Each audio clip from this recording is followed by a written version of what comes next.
है कि जिस सूबे में आवाम के पास पीने का पानी मुयस्सर नहीं है, जिस सूबे में बच्चों के पास स्कूल में तालीम नहीं है, जिस सूबे में लोगों के पास इलाज मुयस्सर नहीं है, उस सूबे की हुकूमत पाकिस्तान पीपल्स पार्टी की किस मुंह से सियासत करती है और किस मुंह से इमरान खान के ख़िलाफ़ बात करती है। मैं समझता हूँ कि पाकिस्तान तहरीक इंसाफ के नुमाइंदों को नेशनल असम्बली में पाकिस्तान पीपल्स पार्टी से सवालात करने चाहिए कि सूबे सिंध के अंदर जो आवाम के हालात हैं वो दिन ब दिन बदतर क्यों होते जा रहे हैं। मैं समझता हूँ कि शायद हमारे नुमाइंदे बेहतर तरीके से नेशनल असम्बली के अंदर ये आवाज़ नहीं उठा रहे हैं, उसको उठाना चाहिए। उसके साथ साथ जो आज का दिन है, जो हम देख रहे हैं कि जॉइंट सेशन है आज, और उसके साथ साथ मरियम बीबी की पेशी भी है। और जब हम देखते हैं कि मरियम बीबी की पेशी होती है, उनकी तारीख़ लगती है, उस तारीख़ के दौरान जो है कोई नए नए चोचले छुट जाते हैं इस मुल्क के अंदर, कोई नए नए मसाइल पैदा हो जाते हैं। अब आपने देखा है कि साबका चीफ जस्टिस के ख़िलाफ़ जो है एक साजिश की मुहिम जो है वो शुरू हो गई है, और मुझे नहीं पता कि इस साजिश की मुहिम में और किन किन लोगों को मरियम बीबी जो है शामिल करेंगी। एक वतीरा पाकिस्तान मुस्लिम लीग नून का है कि उन्होंने दुनिया भर में मुल्क को किसी न किसी साजिश के अंदर मुब्तला करके रखना है। इस साजिश के अंदर कभी इनके वालिद साहब, कभी इनके चाचा हजूर, और कभी मरियम बीबी खुद कभी फ़ौज के ख़िलाफ़ गलत अल्फाज इस्तेमाल करती हैं, साजिशों का हिस्सा बनती हैं। कभी ये आला अदलिया, आला जजेस के ख़िलाफ़ इनके बयानात आना शुरू हो जाते हैं, और कभी हसास इदारों के जो अफसरान हैं उनके ख़िलाफ़ जो है PMLN इनकी क़यादत जो है बयानात और बयानबाजी शुरू कर देती है। सो हम समझते हैं कि जो एक किरदार हमारे मुल्क के अंदर इन दो सियासी जमातों का, PMLN और पाकिस्तान पीपल्स पार्टी का रहा है, मुल्क को बदनाम करने में दुनिया भर के अंदर जो किरदार इन दोनों का रहा है, मेरे ख़्याल से कोई तारीख़ ऐसी हमें मिलेगी नहीं। इनका तो बस चले तो ये तो कायदे आज़म के ख़िलाफ़ भी साजिशें शुरू कर दें, इनका बस चले तो ये तो अल्लामा इकबाल की शायरी के ख़िलाफ़ भी अल्लामा इकबाल की शायरी के ऊपर भी बोल देंगे ये शेर तो हमारे हैं, अल्लामा इकबाल के नहीं है। तो कहने का मकसद ये है कि मुल्क की नफ़रत जो इनके लिए इनके चेहरों के ऊपर जो टपक रही है वो अब ये एक्सपोज़ हो गए हैं पूरे पाकिस्तान के अंदर। ये 12 जमातों का जो अचार PDM का है, इन्होंने कामयाब नहीं होना है। अंदाज़ा लगाएं कि इस मुल्क के वज़ीर आज़म इमरान खान फरमा रहे हैं, वो कहते हैं कि आज हमने जॉइंट सेशन बुलाया है और हम इस मुल्क के अंदर EVM इलेक्ट्रॉनिक वोटिंग मशीन का कानून लेकर आना चाहते हैं। अब खौफ ऐसा आ रहा है, ऐसे ही परेशानी इनको आ गई कि ऐसा लग रहा है कि बिलावल जरदारी, आसिफ जरदारी और मरियम को और उनके चाचा हजूर को करंट लग रहा है इलेक्ट्रॉनिक वोटिंग मशीन से, कि अगर उसको हाथ लगाएंगे तो हाथ इनके कांपना शुरू हो जाएंगे। असल में इनको जो EVM से करंट लग रहा है, ये करंट इमरान खान की ईमानदारी का करंट है, ये इमरान खान की मकबूलियत का करंट है जो मरियम बीबी को लग रहा है। ये इमरान खान की सच्चाई का करंट है जो कि EVM मशीन के थ्रू इनको लग रहा है।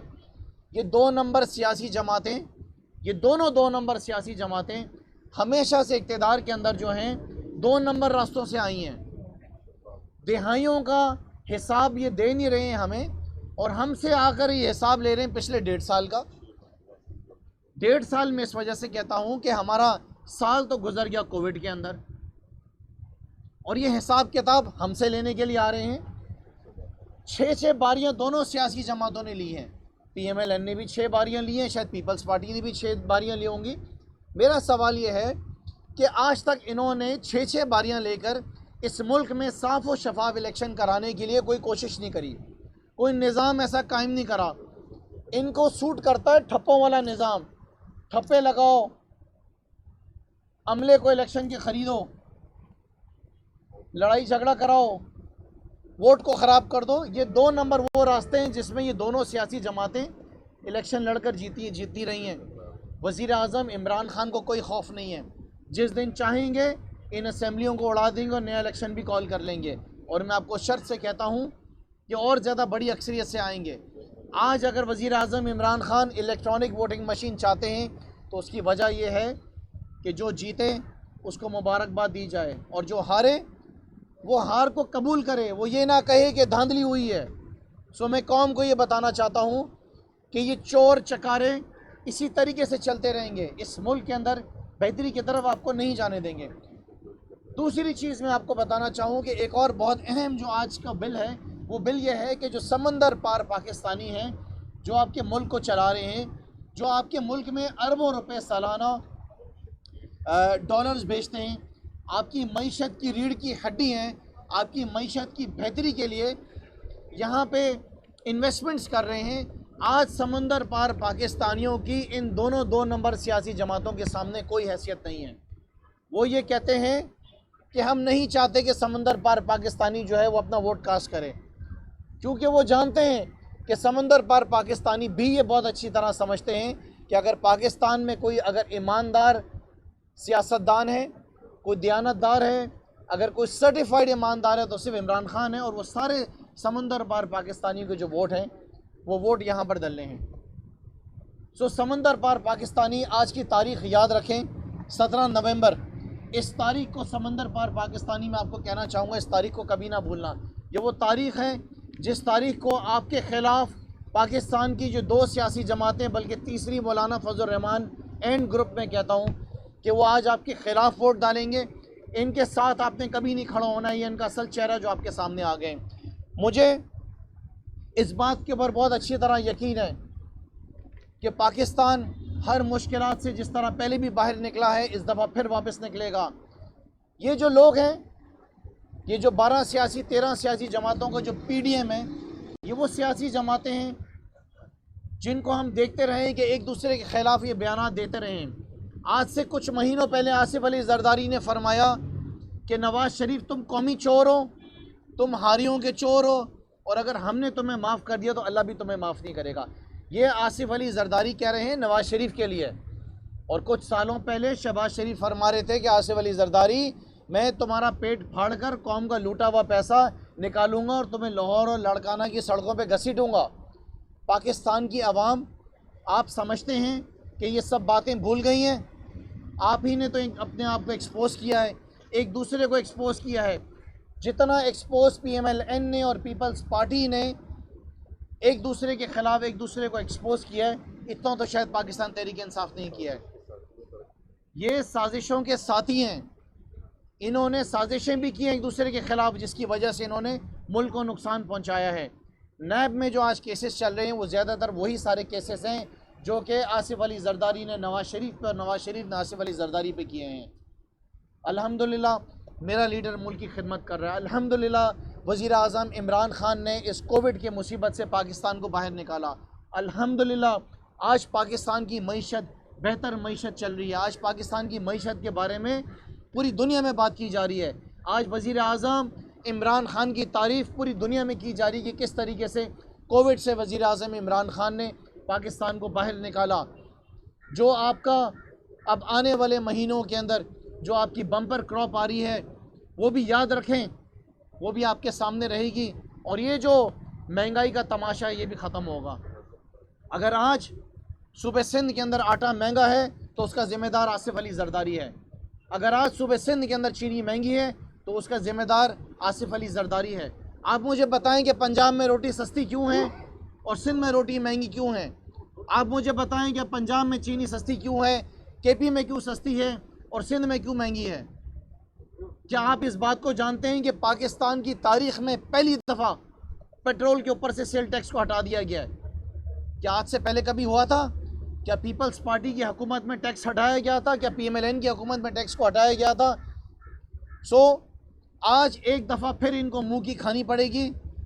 आज आपको अंदाज़ा हो जाएगा, आसिफ अली जरदारी, नवाज़ शरीफ, मरियम बीबी, शहबाज शरीफ और मौलाना फजल रहमान साहब, आपको अंदाज़ा हो जाएगा आज के दिन जॉइंट सेशन में कि इमरान ख़ान क्या है, इमरान ख़ान की ताकत क्या है।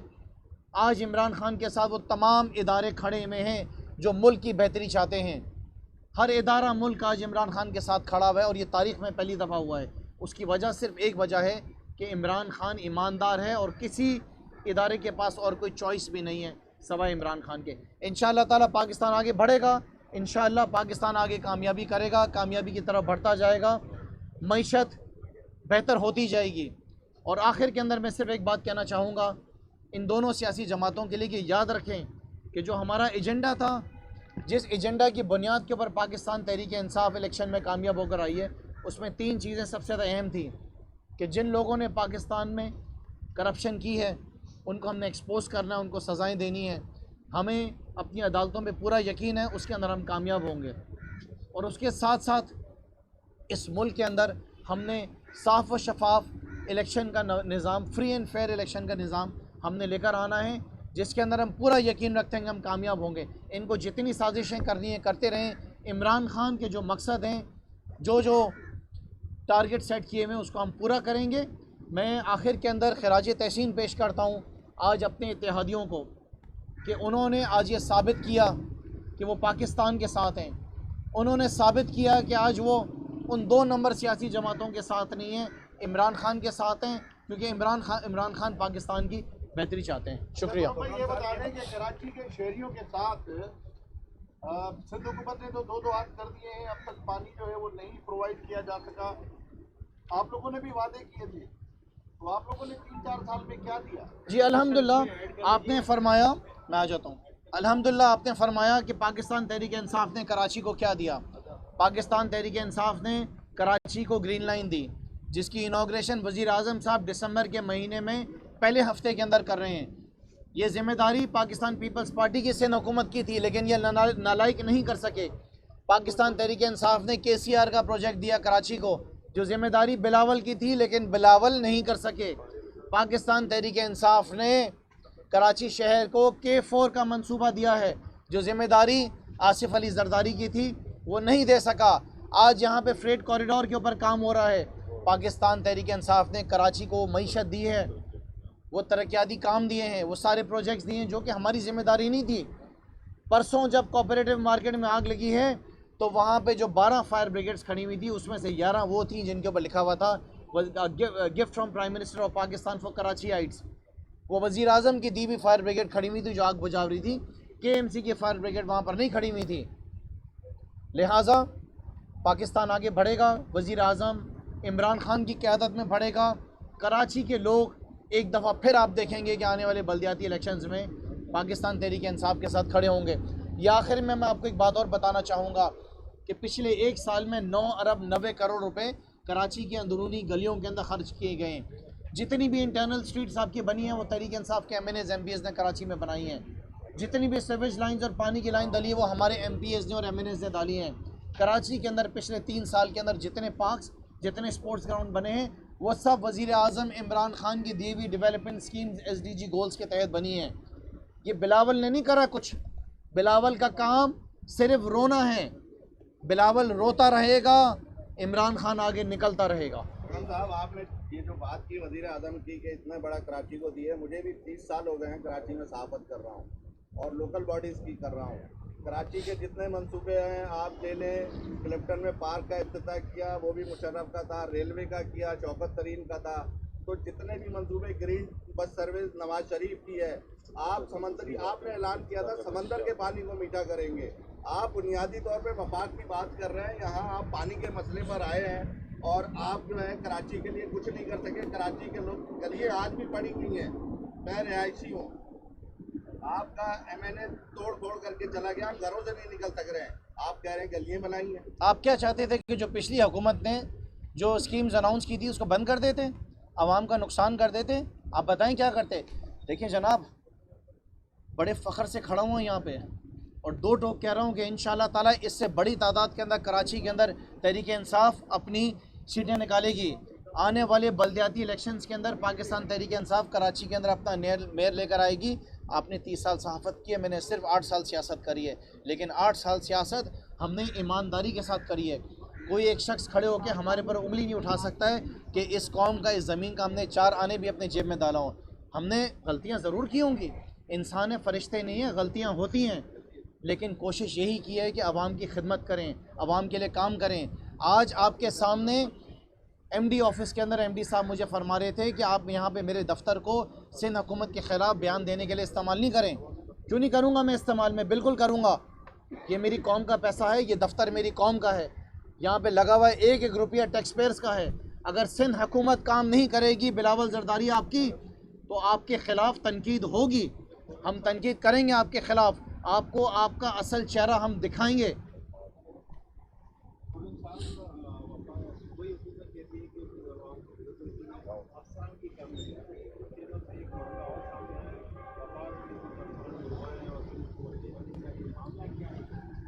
जी मामला सराब जनाब ये है कि एक रोटेशन पॉलिसी के ऊपर कुछ अफसरान ऐसे हैं, ज़ाहिर है कि रोटेशन पॉलिसी पूरे पाकिस्तान में चलती है, खाली सूबे सिंध के लिए नहीं है। तो जिन रोटेशन पॉलिसी के अंदर इनके ब्लू आइड बॉयज़ आए, जो इनके प्यारे हैं वज़ीर आला साहब के, जो सिस्टम चलाते हैं, उस सिस्टम चलाने वालों के ऊपर वज़ीर आला साहब को शायद एतराज़ होगा, क्योंकि उनका शायद कोई सिस्टम जो है वो रुक जाएगा। वज़ीर आला मुराद अली शाह साहब, मैं आपको एक बात बताना चाहता हूँ कि अब जो सिस्टम चलेगा वो सिर्फ इमरान खान का सिस्टम चलेगा। आपने 3 साल चला लिया अपना सिस्टम, आपने जो 3 साल अपना सिस्टम चलाया, उस सिस्टम के तहत सूबे सिंध में लोगों के पास पीने का पानी नहीं है, स्कूलों के अंदर बच्चों के पास मुराद अली शाह साहब तालीम नहीं है, हस्पतालों के अंदर लोगों के पास आज इलाज मुयसर नहीं है। आपने जो वक्त अपना गुजारना था गुजार लिया, आने वाला वक्त आपके लिए अच्छा वक्त नहीं है, ये मैं आपको बता दूँ। शुक्रिया। बताइएगा कि आप फरमा रहे हैं बकौल आपके हुकूमत की गलत पॉलिसी की वजह से आज यहाँ पर पानी नहीं है, दीगर सहूलियात नहीं है। आपकी जब से इलेक्ट हुआ है हमने देखा आप वाटर बोर्ड के दफ्तर के और दीगर इदारों के तो मुसलसल चक्कर लगा रहे हैं, पर क्या बेनतीजा निकलती है मीटिंग से? आप कह रहे हैं आज एमडी साहब ने कहा कि आप उनकी सिंध हुकूमत के खिलाफ बयानबाजी इस्तेमाल न करें, क्या आपके आने से भी कोई फर्क नहीं पड़ता? 99% जो हमारे विजिट्स होते हैं बेनतीजा होते हैं। मेरी आदत नहीं है झूठ बोलने की, लेकिन ये मेरी जो वोटर खड़ी हुई हैं इनका कोई ताल्लुक़ नहीं है हमारी जमात से। ये मेरे जो वोटर्स खड़े हुए हैं, जो कराची के लोग यहाँ खड़े हुए हैं, ये कम से कम ये तो नहीं कहेंगे कि खुर्रमशेर ज़मान अपोजिशन का मेंबर था, उसने आवाज़ नहीं उठाई। मेरी ज़िम्मेदारी तो सिर्फ यही है। आज मैं कराची के अंदर वज़ीर आज़म साहब से ज़िद करके जो काम करवा रहा हूँ और जो पैसा लगवा रहा हूँ, वज़ीर आज़म इमरान खान साहब का काम नहीं है 18वीं तरमीम के तहत। ये काम सारा इनकी ज़िम्मेदारी है, लेकिन फिर भी हम काम कर रहे हैं। जहाँ आवाज़ उठानी आवाज़ उठा रहे हैं, अपोजिशन का रोल प्ले कर रहे हैं। लेकिन इस बात के ऊपर भी यकीन करता हूँ कि अल्लाह की ज़ात ने जिस तरह मौका दिया है हमें कश्मीर में, गिलगित बल्तिस्तान में, पंजाब में, केपी में, इसी तरीके से 2023 में परवरदिगार हमें सूबे सिंध में भी मौका देगा। हम डिलीवर करेंगे और साबित करेंगे कि तहरीक इंसाफ मुल्क की वाहिद सियासी जमात है जो कि कश्मीर से लेके कराची तक है।